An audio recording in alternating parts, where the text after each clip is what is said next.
கர்த்தருடைய பிள்ளைகள் எல்லாவற்றிற்கும் எல்லாவற்றிலும் சுகமாய் வாழ வேண்டும் என்பது கர்த்தருடைய விருப்பம்.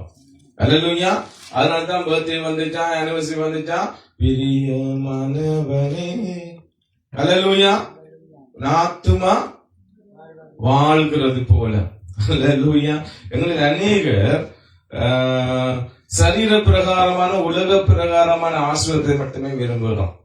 இந்த வசனம் சொல்லுவது உன் ஆத்மா எப்படி கர்த்தருக்குள் ஜீவிக்கிறதோ அது போல நீ உன் சரீரம் இந்த உலகத்தின் தேவைகளை எல்லாம் சுகமாய் இருக்கட்டும் என்கிறார். அல்லேலூயா. ஆத்மா எப்படி இருக்கிறோ அப்படித்தான் உன்னுடைய சரீரம் இந்த பூமியில இருக்கும் கர்த்தர் சொல்றார்.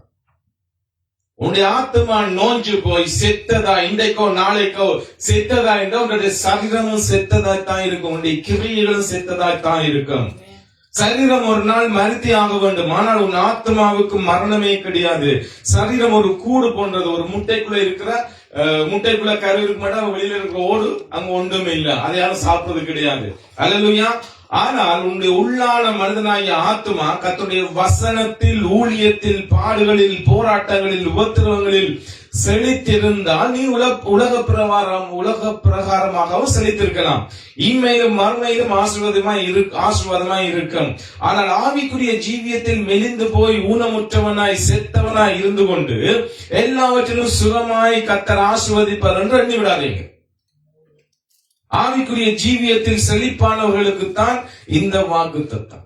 நீ ஆவிக்குரிய ஜீவியத்தில் செழிப்பாய் இருந்தால்தான் கர்த்தர் உன்னை செழிப்பாய் வைப்பார். இல்லாட்டிக்கு பிசாசு உன்னை மோசம் போக்கி செழிப்பாய் வைக்கிற மாதிரி அவனும் உன்னை ஆசீர்வதிக்க முடியும். அவனுக்கு அற்புதமே செய்ய முடியுமாடா, உன்னை ஆசீர்வதிக்க முடியாதா? அல்லேலூயா. ஆகவே அவனும் ஆசீர்வதிக்க முடியும். அவனுடைய ஆசீர்வாதம் உன்னை எங்க கொண்டு போய் செய்யும்டா, நரக பாதாளத்துல கொண்டு தள்ளும். எபேசு துறைமுகம் பட்டணம் செழிப்பாய் இருந்த பட்டணம். சீமனா சபையார் கர்த்தரிடத்தில் வந்ததால் தரித்திரரானவர்கள் அல்ல, அவர்கள் செழிப்பாகத்தான் இருந்தவங்க. சீமனா சபையின் காலத்தில் கர்த்தரை ஆராதிக்கும் ஸ்தலங்கள் அரசாங்கம் பறிமுதல் செய்தது.